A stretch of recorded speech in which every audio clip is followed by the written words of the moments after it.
Bismillahirrahmanirrahim. Assalamualaikum warahmatullahi wabarakatuh.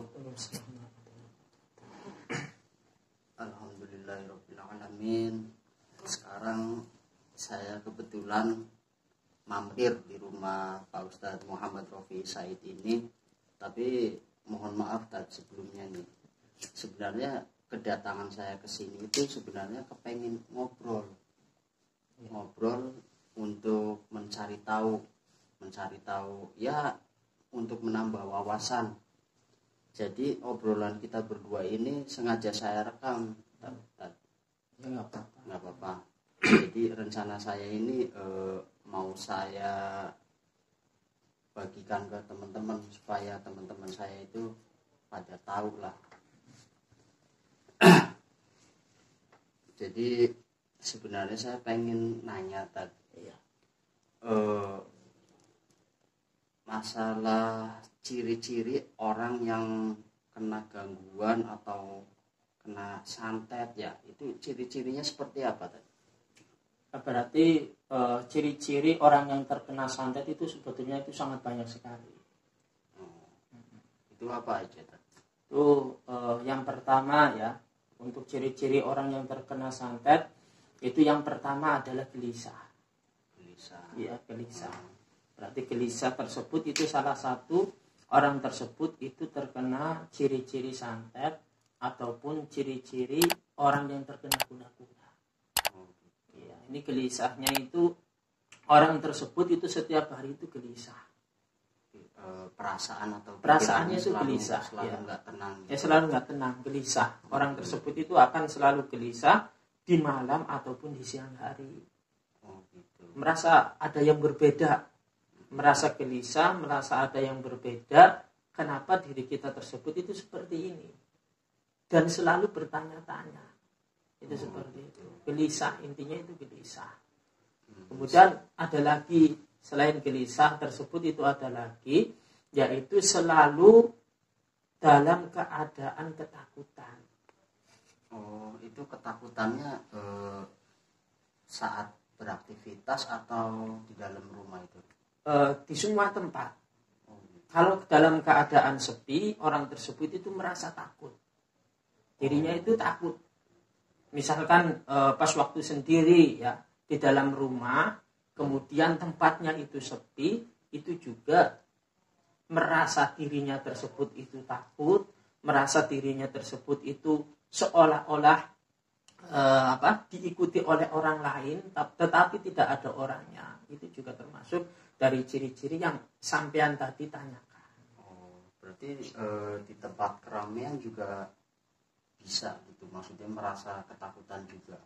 Ya bisa, ya kalau orang tersebut itu tidak fokus kepada keramaian tadi. Berarti misalkan kita sedang ya berkumpul bersama teman-teman, tetapi dia itu tidak fokus dengan obrolan teman-teman, ataupun di tempat gelap, itu kadang-kadang orang tersebut itu merasa dirinya tersebut itu takut. Selain selalu punya rasa takut itu apa lagi tadi? Ada, tadi kan yang pertama gelisah, ya. Kemudian selalu merasa takut, kemudian yang ketiga berpikiran, ya, dan ngobrolnya itu yang aneh-aneh. Oh, berarti kayak semacam obrolannya kurang nyambung. Ya bukan seperti itu ya, bukan masalah nyambung atau tidak nyambungnya, tetapi di sini selalu berpikir yang aneh-aneh. Gitu, nggak bisa nanggepin kata-kata yang berpikirnya itu aneh-aneh. Misalkan orang tersebut itu berpikir yang seperti ini, berpikir yang nyeleneh lah, berpikir yang tidak rasional, berpikir tidak secara logika. Ataupun ngobrolnya itu selalu aneh. Kayak ngelantur gitu. Ngelantur, ya betul. Ngobrolnya itu selalu ngelantur. Berarti ketiga tersebut itu termasuk dari ciri-ciri orang yang terkena gangguan santet tadi. Oh, itu seperti itu. Berarti selain ciri-ciri yang tadi Pak Ustadz sebutkan itu berarti masih ada lagi? Masih ada lagi. Kemudian ada juga yang keempat itu melamun. Ini sering melamun, ya, melamun. Kemudian orang tersebut itu tidak konsen dalam melakukan suatu aktivitasnya. Berarti orang tersebut itu melamun. Misalkan diri kita tersebut itu melakukan aktivitas sehari-hari, ya. Misalkan kita membaca ataupun dalam keadaan sendiri, itu selalu melamun. Entah yang difikirkan apa, yang tadi pikirannya aneh-aneh. Kemudian yang kedua tadi, ya, dan kedua, ketiga, keempat itu juga termasuk, ya, berpikiran aneh, kemudian sering melamun, itu juga termasuk ada gangguan. Ya, bahkan itu bukan ciri-ciri gangguan kenang santet dan guna-guna saja. Ciri-ciri orang yang terkena gangguan jin itu juga hampir sama, persis, tidak ada yang dibuang. Berarti kan misalkan gangguan sihir, gangguan guna-guna, misalkan gangguan orang yang terkena gangguan jin ataupun orang yang diikuti setan, itu sama. Jadi mungkin kebanyakan bengong atau apa? Ya, itu juga termasuk melamun. Itu juga termasuk kategorinya orang yang mempunyai ciri-ciri, ya, bukan orang yang langsung orang yang terkena gangguan sihir, bukan orang yang terkena gangguan santet, tapi ciri-ciri tersebut itu persis apa yang dirasakan oleh orang yang terkena gangguan santet, guna-guna, sihir, ataupun orang yang terkena gangguan jin ataupun gangguan gaib lainnya, itu sama. Ya. Terus selain itu apa ada lagi? Ada, tadi kan yang keempat, sekarang yang kelima itu sering, ya, namanya itu bermalas-malasan. Bermalas-malasan, cenderung lebih senang tidur daripada aktivitas. Berarti apa namanya? Kalau misalkan ya ada orang nyuruh, ini ada pekerjaan nih begini-begini nih, hawanya itu kayaknya dibilang iya, tapi tahu-tahu pas mau berangkat males atau apa gitu ya. Nah, bisa jadi seperti itu, tapi bisa jadi seperti itu, tapi di sini kita harus ketahui, ya, bermalas-malasan dan lebih nyaman itu dalam keadaan tiduran. Itu tidak mau melakukan aktivitas-aktivitas yang seperti semestinya. Ya, berarti orang tersebut itu lebih cenderung, ya. Jadi cenderung berarti kalau cenderung itu lebih menyukai tidur daripada melakukan aktivitas. Kayak semacam nggak mau capek. Iya, gitu, semacam ya, seperti itu. Padahal di dalam hati mungkin ada keinginan-keinginan, tetapi di situ tidak ada, ya, tidak ada keniatan untuk melakukan aktivitas tadi. Nggak ada berusaha sedikit. Tidak, ya. Berarti cenderung tersebut itu termasuk dari kategori orang-orang yang terkena gangguan tadi. Itu seperti itu. Selain bermalas-malasan, cenderung sendirian, itu apa lagi kita? Ada juga yang tadi sudah yang kelima. Sekarang yang keenam itu ada, yaitu badan tersebut itu panas dingin. Panas dingin. Berarti badan tersebut itu seolah-olah itu tidak menentu. Apa ini gejala, misalkan gejala panas, apa ini misalkan gejala-gejala tipes, apa ini mungkin gejala-gejala demam, itu tidak tentu. Karena ada unsur dua, yaitu panas dan dingin tersebut itu menjadi satu. Itu tidak kenal waktu. Entah itu di malam hari, entah itu di sore hari, entah itu di siang hari, itu panas tersebut itu nggak bisa terkontrol. Tapi aura yang paling tinggi, ya, maksudnya saat santet lagi masuk atau gangguan jin lagi masuk, itu biasanya yang paling disukai itu saat merasakan panas atau dingin. Kalau itu termasuk, bentar ya, kita lanjutkan yang tahap selanjutnya. Tapi yang perlu kita ketahui ketika santet tersebut atau guna-guna tersebut itu masuk, atau sihir ataupun guna-guna itu masuk, itu yang dirasakan, yang paling sering dirasakan, yaitu adalah badan itu terasa panas, dingin, kemudian tidak enak badan seperti halnya orang sakit biasa. Iya. Tetapi di diagnosa dokter, ya diperiksa ke dokter, itu tidak ada penyakit. Nah bedanya kan seperti ini. Contoh misalkan ada orang yang terkena gangguan sihir, terkena gangguan santet misalkan, tubuhnya panas, tetapi diagnosa tersebut dari dokter tersebut itu tidak ada menunjukkan suatu penyakit medis. Nah, ini kan penyakit medis. Penyakit medis itu apa? Penyakit medis adalah penyakit yang diakui oleh kedokteran, ya, oleh dunia kedokteran itu ada. Contohnya penyakit medis tersebut, misalkan sakit jantung, lambung, ya asam urat, misalkan kanker, ya misalkan stroke, itu namanya penyakit medis. Jadi penyakit medis itu berarti yang mudah atau bisa diketahui oleh dokter ya diakui dan diyakini itu ada. Tapi kalau penyakit non medis itu beda.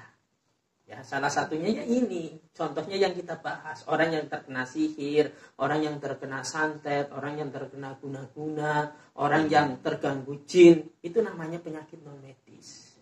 Kalau penyakit non medis kan di dalam dunia kedokteran itu tidak ada. Tetapi ciri-ciri tersebut itu persis seperti halnya orang yang terkena penyakit medis juga. Contohnya tadi, orang yang terkena sihir, orang yang terkena santet, itu ciri-cirinya ada yang sakit kepala. Ciri-cirinya sering yang namanya panas dan dingin. Itu kan juga menunjukkan penyakit medis ya. Betul. Tapi rasa panas dinginnya itu berarti kayak kayak semacam penyakit biasa ya. Ya tapi mungkin setelah diperiksa tidak ada penyakit. Tidak ada penyakit, kemudian diminumi obat dari dokter itu tidak kunjung sembuh juga. Nggak berpengaruh. Ya, tidak berpengaruh. Gitu. Tidak mempengaruhi, panas dinginnya itu tidak turun. Itu seperti itu. Berarti selain panas dingin apa ada lagi? Ada, seperti halnya tidak enak badan. Ya, tidak enak badan tersebut itu tidak kenal siang dan malam. Berarti dalam setiap saat, setiap hari, bahkan setiap bulan, setiap minggu, setiap tahun, itu merasakan tidak enak badan. Diminumin jamu, diminumin obat, itu tidak kunjung sembuh. Ya, karena ini termasuk dari gangguan-gangguan sihir. Ya, atau penyakit-penyakit yang disebabkan oleh non medis. Atau ada penyakit yang sangkut pautnya itu dengan golongan makhluk gaib yang diperintah oleh para dukun-dukun tadi yang membuat sihir tadi. Oh gitu. Iya. Berarti sebenarnya ada berapa banyak sih itu ciri-ciri orang yang terkena gangguan atau kena santet? Ada banyak sekali ya. Yang tadi misalkan diri kita tersebut itu sudah membahas yang namanya ciri-cirinya itu seperti itu. Ya, kemudian ada lagi yang namanya sering sakit kepala, ya, sering migrain, kemudian sering mual-mual itu juga. Iya, termasuk sakit kepala, kemudian orang tersebut itu mual-mual, ingin muntah, itu seperti itu. Tapi nggak bisa muntah, gitu ya? Ya, mungkin ada yang muntah juga, mungkin sakit kepalanya itu juga sakit yang sungguh luar biasa. Tetapi ingat, ketika diri tersebut itu yang namanya terkena gangguan santet tersebut, itu ketika kepalanya itu merasa sakit, kemudian sering mual-mual, ini berada di jam-jam tertentu. Ya, kita ingat ya. Berarti nggak sewaktu-waktu. Tidak sewaktu-waktu. Kalau masalah sakit kepala, kemudian diri kita tersebut itu sering mual-mual, itu ada waktu-waktu tertentunya. Gitu. Karena melihat ya aktivitas orang yang mengirim santet tadi atau orang yang memerintah tadi. Biasanya yang sakit kepala ya, biasanya yang sakit kepala, kemudian yang mual-mual tadi itu biasanya terkenanya itu jam 6 sore. Berarti mau masuk maghrib ya? Mau masuk maghrib lah, jam 6 sore. Kemudian ada juga yang namanya jam 3 sore. Kemudian jam 6 pagi. Ya, kemudian ada juga yang jam 9 malam. Kemudian jam 1 malam. kemudian jam 3 malam hampir subuh, itu gangguan-gangguan tersebut itu datanya terus menerus karena biasanya jam operasional yang dilakukan pengiriman santet tersebut itu di jam-jam tertentu. Ya makanya tadi itu ketika yang paling sering adalah sakit kepala dan mual ketika santet tersebut atau guna-guna tersebut itu datang. Kemudian yang kita harus ketahui ketika orang tersebut itu panas ya, cenderungnya itu panasnya itu di punggung. Kalau orang tersebut itu kena santet di punggung kanan atau ya area punggung sini. Oh, sebelah sini. Iya, area punggung. Sampai yang namanya di tulang ekor. Cenderungnya itu di punggung. Kalau sakitnya itu misalkan panasnya seluruh anggota badan, itu kemungkinan besar itu bisa terkena demam biasa atau panas biasa. Tetapi kalau cenderung sakitnya itu dari sini ya, dari leher ya sampai punggung kemudian ke bawah, itu bisa dikatakan diagnosa atau bisa dikatakan orang tersebut itu terkena gangguan-gangguan sihir tadi. Terus apa masih ada lagi yang tanda-tanda orang terkena sihir atau santet gitu? Ada, contohnya misalkan orang tersebut itu sering yang namanya mimpi buruk atau mimpi-mimpi yang menakutkan. Itu seperti itu. Misalkan sampean ya, kemudian tidur, tetapi tidurnya itu sering mimpi dikejar-kejar anjing, sering mimpi yang menakutkan, sering mimpi meninggal, kemudian sering yang namanya sampean tersebut sering mimpi dikejar-kejar hantu, sering ketemu pocong dan lain sebagainya, itu juga termasuk dari gangguan itu. Tapi kalau masalah ngomongin mimpi ya tadi ya, kalau mimpi kan saya juga sering sih ngalamin mimpi begitu. Tapi kalau misalkan orang yang terkena gangguan santet atau guna-guna lah, itu biasanya mimpinya itu berturut-turut tiap hari atau gimana sih? Biasanya sih pas tidur itu kebanyakan mimpi daripada tidaknya. Kalau orang yang sehat ya, di sini orang sehat jasmani dan rohaninya, mimpi itu hanya sekedar mungkin satu minggu itu 1-2 kali. Tapi ini kalau orang yang terkena sihir, orang yang terkena guna-guna, orang yang terkena santet, itu mimpinya itu lebih banyak mimpi buruknya daripada tidak mimpinya. Jadi tidurnya mungkin nggak nyenyak atau nggak nyaman kali. Iya betul. Iya betul, karena tadi santet tersebut, guna-guna tersebut itu datang untuk mempengaruhi pikiran, untuk mempengaruhi alam bawah sadar tadi. Sehingga orang tersebut yang terkena santet, orang yang terkena guna-guna itu tidak bisa berpikir secara logika. Makanya sering tadi saya bilang kan, sering dalam keadaan cemas. Ya, sering merasakan sakit-sakit pada waktu-waktu tertentu. Ini yang membuat cemas tadi. Oh gitu. Ya. Berarti ada banyak juga ya tadi. Ya banyak. Ya, kemudian juga ada yang namanya nyeri, ya, nyeri atau linu ketika melakukan hubungan intim suami istri, itu juga sama. Nanti misalkan ada orang kemudian terkena paparan penyakit tadi, ciri-ciri tadi, sering panas, kemudian sering panas dingin, kemudian sering yang namanya takut, kemudian tidak nyaman, sering lamun. Lah, yang selanjutnya, kemudian pas waktu melakukan hubungan suami istri, hubungan intim antara suami dan istri, itu terasa nyeri, ya, kemudian terasa linu. Itu juga termasuk dari ciri-ciri kategori orang yang terkena gangguan sihir. Oh gitu. Berarti itu rasa linunya itu berarti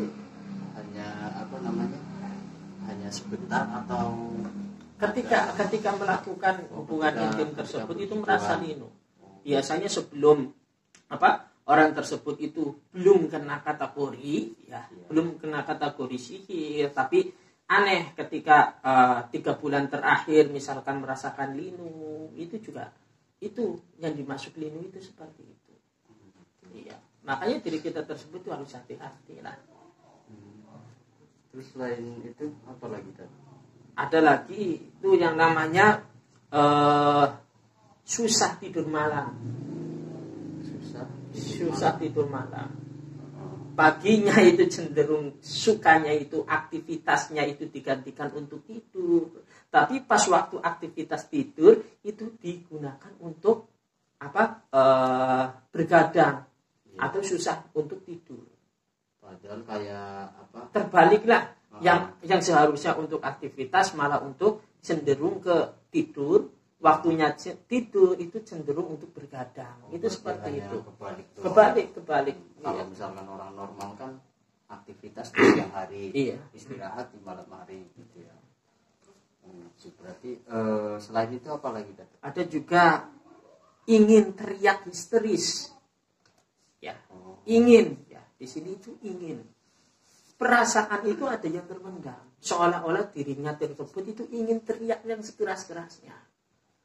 Ataupun sudah levelnya itu sudah teriak. Ada yang ingin, ya cuma ingin teriak, juga ada yang sering teriak-teriak.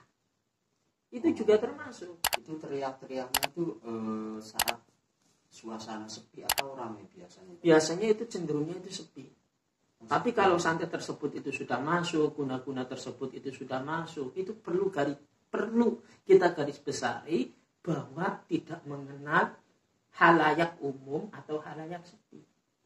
Berarti tidak ada pandang bulu ketika itu masuk, ya di tempat ramai ya kemungkinan seperti itu, apalagi di tempat sepi. Mungkin sudah 70 atau 80% kan? Iya, mungkin 80% itu sudah santet tersebut itu sudah menggigit ya. Ada kategorinya, ada yang diagnosanya itu baru kena, ada yang dikatakan santet tersebut itu sudah bertahun-tahun ada di dalam tubuh manusia tadi, orang yang terkena tadi. Nah, histeris ini ya kita perlu garis bawahi ya, kita harus ketahui bahwa histeris tersebut itu tidak jelas. Rasa ingin teriak ya, rasa ingin ingin melontarkan semua unek-unek tersebut itu dengan teriakan. Ingin teriak itu ya. Pengen teriak sekeras mungkin tapi nggak tahu yang diteriaknya apa. Iya, teriak-teriak aneh lah intinya. Disebabkan apa juga nggak jelas ya. Terus selain itu apa lagi? Biasanya itu perut itu kerasa besar ataupun kembung. Berarti kayak apa namanya? Orang terkena liver hampir sama. Seperti halnya orang yang terkena liver. Berarti perutnya tersebut itu besar seperti orang hamil, tetapi di diagnosa dokter itu tidak ada penyakitnya. Beda kalau orang kena liver, perut itu besar, kembung, ada anginnya, tetapi ada penyakitnya. Tapi ketika orang tersebut itu sudah terkena gangguan sihir ya ini, terutama itu gangguan santet, itu kebanyakan itu menyerangnya itu perut. Iya. Berarti misalkan kan tanda-tandanya sudah dijelaskan tadi ya sama Pak Ustadz. Itu apa kayak semacam saya atau yang lain lah, misalkan kepengen terhindar dari gangguan-gangguan atau santet gitu, itu biasanya mesti gimana? Ya, yang pertama kita bahas ciri-ciri dulu ya, mungkin untuk obrolan lain kali, karena ciri-ciri tersebut itu sangat penting. Karena orang itu banyak keliru. Kelirunya itu apa? Ketika dirinya tersebut itu sakit biasa, itu ada yang mengatakan, oh dia kena santet, dia terkena sihir. Padahal ciri-ciri tersebut itu ciri-ciri orang terkena santet, ciri-ciri terkena gangguan gaib, ciri-ciri terkena sihir, mereka belum tahu 100%. Makanya ini pembahasan ini itu sangat penting. Ya, karena jangan ada timbul fitnah. Ya, jangan sampai orang sakit biasa dikatakan orang terkena sihir. Orang sakit panas biasa dinamakan orang yang terkena sihir. Ya, intinya seperti ini. Ketika orang tersebut itu terkena gangguan-gangguan gaib, Ya, yang paling yang paling efeknya terasa yaitu ketika dia itu melakukan sholat. Ketika dia itu melakukan sholat, ya itu sering lupa rakaat sholat itu juga bisa, ataupun berpengaruh. Ini misalkan sampean sholatnya itu tidak khusyuk, kemudian sampean sholat bacaannya itu terburu-buru, tidak tumaknina, kemudian sampean tersebut itu pengen buru-buru selesai melakukan sholat, itu juga termasuk dari gangguan-gangguan goib tadi. Bacaan juga kadang nggak sampai selesai lah. Nggak sampai selesai, udah pengen langsung sujud, pengen ruku, pengen yang namanya ingin cepat-cepat selesai sholat tadi. Gitu. Oke teman-teman, pembahasan kali ini ya, perbincangan saya sama Ustadz Muhammad Rofi Said ini membahas tentang ciri-ciri orang yang terkena gangguan jin atau gangguan santet. Nah, untuk teman-teman barangkali